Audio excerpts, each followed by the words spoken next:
Assalamualaikum warahmatullahi wabarakatuh. Hari ini saya ingin menyampaikan sebuah kabar baik bahwa dari hasil perundingan di Paris akhir Oktober kemarin, alhamdulillah Indonesia diterima secara aklamasi sebagai anggota tetap ke-40 Financial Action Task Force FATF. Keanggotaan ini penting untuk meningkatkan persepsi positif terhadap sistem keuangan Indonesia yang akhirnya akan berdampak pada meningkatnya confidence, meningkatnya trust Indonesia di sisi bisnis dan iklim investasi.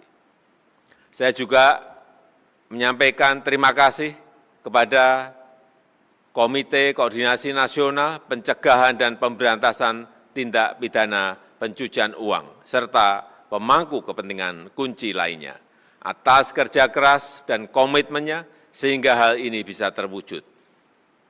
Kita harapkan ini akan menjadi langkah awal menuju tata kelola rezim anti pencucian uang dan pencegahan pendanaan terorisme Indonesia yang lebih baik. Terima kasih. Wassalamualaikum warahmatullahi wabarakatuh.